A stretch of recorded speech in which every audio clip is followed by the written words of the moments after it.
Okay, I can do this. Oh, okay. 1 second, sorry. Okay, just like Samantha's parents used to. They watched the videos of her mother together, and Samantha passed away. Okay, I can do this. Wow. Okay, I can do this. I can do this. All right. Okay, so I think I'm live. This is my second live that I've ever done. And yeah, this is gonna be fun. It's just basically me telling some of my stories. These are stories, I'll tell a little bit about myself. These are all stories that I wrote myself. I had a lot of fun writing for a long time. I was an avid reader. And it just got to where I felt maybe it was a time for me to start writing, because writing can be really fun. It's actually a lot of work, but I do enjoy it. And then I started writing stories, and I actually wrote 200 stories. But that's maybe a story for another time. Story. And yeah, I'm just gonna have fun here. I'm just gonna talk about my stories and what they are. Okay, so here we go. Let's start with the first one, and I'll try not to get too emotional, because I get emotional when I tell my stories. Okay, here we go. A Tale of Two Stars. It was almost time for the science fair, and Tommy had to think of a good experiment to do. He thought, as usual, he would go to the internet and find the best common experiments for his age group.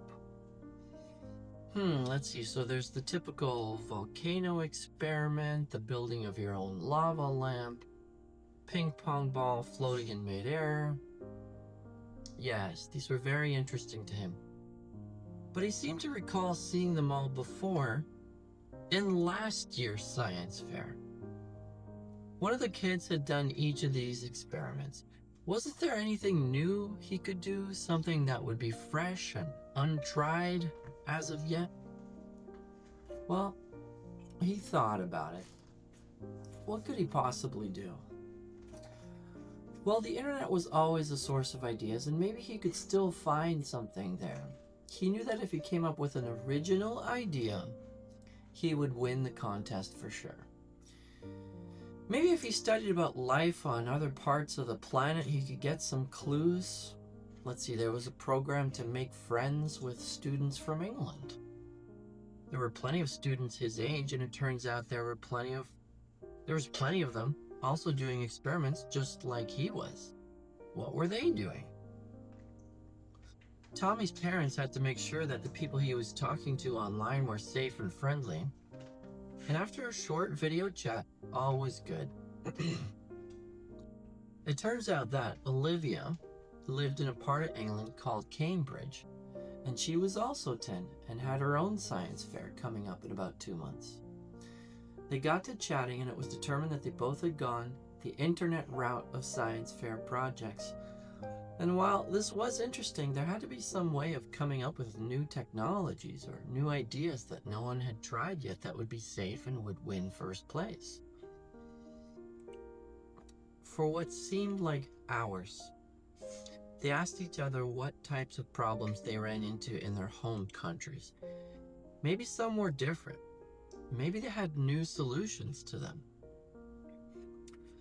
After some more discussion, they laughed because they decided that if they came up with some creative idea that didn't come from the internet, they would win their local science fair. But if they were able to solve a real-life problem, they could probably win the countrywide science fair. But if they were really going to do something, they would come up with something completely new that no one had ever done before, so they could win the international science fair. It was unlikely, but it was fun to talk about anyway. Neither Olivia nor Tommy knew that their parents were eavesdropping on them quite proudly. They reviewed what were some of the problems they could possibly solve in their own countries. It seemed that Tommy had some trouble with mosquitoes where he lived. There was a lot of swampland. They were all over the place. Maybe they could help with that somehow. They looked over some problems that Olivia had where she lived. It seemed one of the problems they could take on were people littering the beaches and not throwing out the garbage properly. Over the next few days, they tried to come up with some solutions. Were there mosquitoes everywhere in the United States? No, just where there was water. But was it any kind of water? No. It was only still, unmoving water. They learned that this is where mosquitoes would lay their eggs, within still, unmoving water. Okay, this was a step forward. Was there litter all over England? No. There were only certain parts that had garbage laying around, like the local beach where he lived. Other parts were pretty clean. They were one step closer. Maybe they could figure something out. Did the other countries have solutions for this? Not so much, really.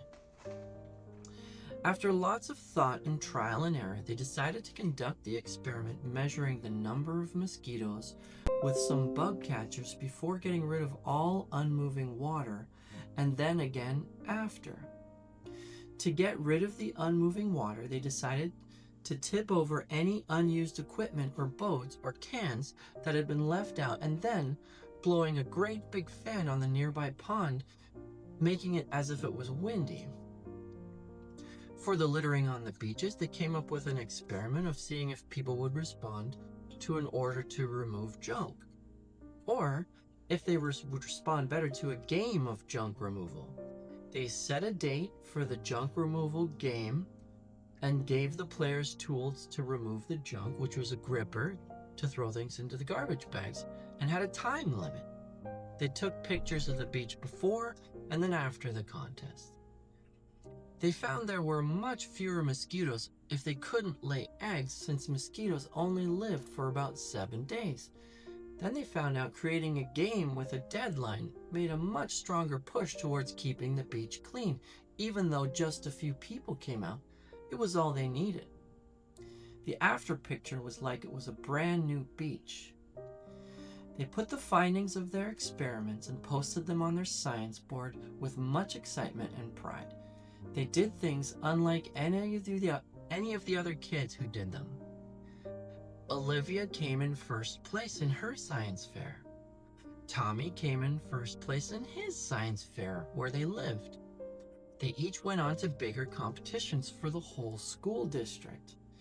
They each won those too, just like they had talked about. Tommy won his science fair for his entire state. Olivia won for her entire region. Then they went on to compete in the National Science Fair competition. They had the time of their lives there, and even though they didn't win, they met many other brilliant young kids with big hopes and dreams and great ways of improving the world, just like Tommy and Olivia had done. It was true. Those kids with inventions or solutions to real-life problems got the furthest in the competition. Like with new friends. With the new friends they made, they decided they would stay in touch with them forever, and maybe even work together on some of the real challenges of the planet when they got older. And they knew a few more things about life. Oh my God, I'm gonna cry again. These stories I write, I swear. Okay, I can do this.